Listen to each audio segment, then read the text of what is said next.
Welcome to the Digital Mr. E, uncovering the secrets of online safety with Mr. E. Hello and welcome to today's episode where we will be looking at gameplay. It's a bit of a whistle-stop tour looking at amount of time children spend online, who are they talking to, scams online, and how to keep them safe. Future episodes will talk more depth about different actual games such as Roblox, etc. So gaming, children love gaming. You get some children who absolutely love it, others who don't, but it's an escapism for children, a bit like we might sit down and watch a bit of TV, put our feet up. For children, it's that nice escapism. What they have at the moment as well on a lot of the games which are online is the communication aspect, so they get to speak to kind of other users of the game, and it can be a very social experience as well as gaming for them. We should encourage gaming. There's lots of pros for gaming. So please don't think this is a don't play games, because it's not, but we do need to help our children do it in a sensible way. And our first thing we need to make sure we're doing is the amount of time. Games are addictive. They are designed to be addictive, a bit like the doom scrolling we've talked about in previous episodes. It's really important we set our boundaries with our children. The next episode after this is looking at a parent-child agreement where we can set boundaries, so do have a listen to that. So boundaries are set. Maybe you're going to allow an hour's gameplay each day. That's fine, not a problem. So next up, you now need to look at, is the game suitable? So to do that, there's a PEGI rating system which rates the age of games, very much like going to the cinema. You get the U, PG, 12 plus, 15, etc. All games have this as well, whether they're online or kind of through a console.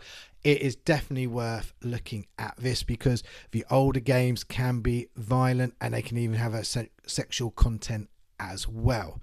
So we've got our time sorted. We've made sure the game is appropriate. So now the children will play games. So it's, as I said, it's their relaxing time, but it's also a chance for them to communicate. A lot of the modern games, if they're online, you can chat to other players as well. And this is where we get some of the issues. So there is different chatting. The chatting can be via text, so via kind of live messages in the game, or if you're playing some other games, it could be via sound, via kind of live interactive talk via microphone and headphones. So we need to be aware of that. Now, games have a lot of controls in now to stop children getting into danger. The kind of written messages is obviously a lot easier to control than if a child's got a microphone and headset on, because you can't hear what the other players are saying. And in that scenario, they can often be exposed to kind of bad language there. So that is an issue, something you might want to have a look at. Now, who are they talking to? Well, that's kind of the key to all of this, because if they're talking and chatting to their friends they know from school, as I say when I teach this, in the real world, well, that's great because they know that person exists.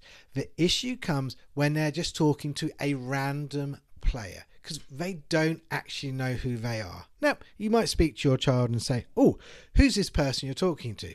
Oh, it's Joe Bloggs. Well, how do you know Joe Bloggs? Through the game.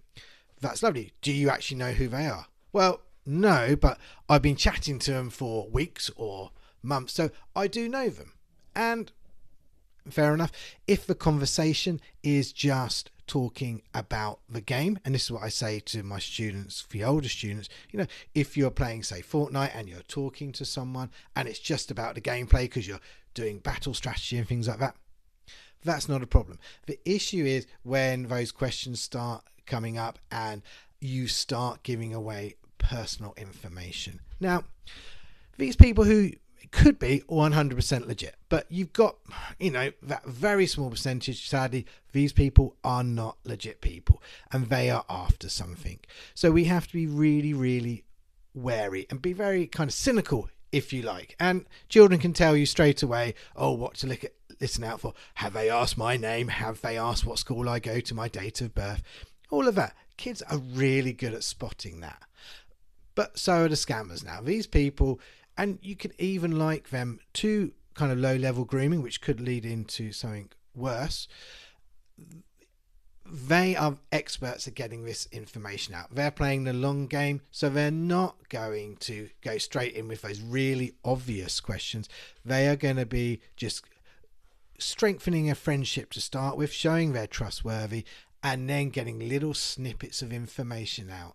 And it's so easy to leak information, so we have to be really, really careful. Now, there are some scams involved here, and so we've got what's called trust trades, where the kind of scammers have built a friendship up with someone, and then they are going to persuade them to hand over something which they want. So it might even be a case of, oh, I've got this latest thing, or I can help you with the next level. Oh, I can't share this information with you over the game. Can you give me your email address? Could you give me your mobile number, and I'll send you the kind of cheat code, or I'll send you a code to get the boost you need. Seems very innocent, but then the person is then giving away some of their personal information. And these scammers might even say, oh, please give me your username and password to your account. I'll then get you to the next level. Again, you've just given away really sensitive information in your username and password.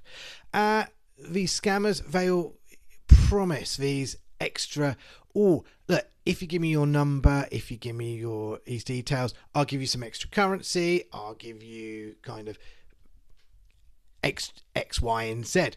Very, very tempting, especially if gameplay is not going well. So we do need to be very, very aware of these.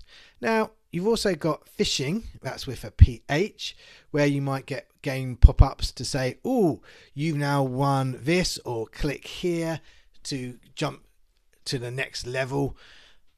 This could be very bad. They could take you to other websites which are not appropriate, or you could be downloading a virus. So we need to be really careful of these. So there are some of the dangers. Well, how can we help our children? Well, first of all, we need to encourage children, if they are kind of getting worried, is to block and report users.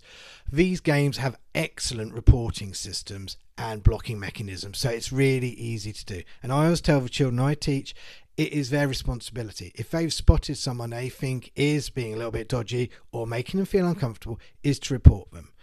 They've got that knowledge to do that. They need to do it. So encourage your child to report them. Talk to your child about who they're playing the game with. Who is that person? Talk about that information with them. Can they actually name them? If it is someone from school, generally that's okay. But is it someone they don't know? If they are using a headset, what's the language like? Ask your child, have you ever heard inappropriate words? What should you do if you're hearing those inappropriate words? And that's where that blocking can come in. Now, for the older children, it'll be uncool, but it's still worth having that conversation with. And do ask your children to show you them if they've got any written messages from anyone, so you can see, and make that part of, look, I'm allowing you and giving you the trust to play this game, but I do expect to see the messages coming in. Now, the key thing here is setting up the games, and this takes time. When I set up Roblox for my daughter a few years ago, it took me a good half an hour to an hour to set it up. But once I had set it up, I was really pleased with the security features there, knowing she couldn't talk to anyone. Literally, she could see other people, but she could not talk to anyone. As she got older, she added friends. Now, the friends on Roblox is really good because the names, you have to have very random names, so you're not giving any information away. And so she'd come home from school with a username written down of one of her friends, and then we would add those, and she could talk to them, and I could monitor it as well. So make sure your settings are correct on all the games. Okay, whether it's on a console, on a phone, or via kind of your smart TV. Check your settings and check those PEGI ratings as well.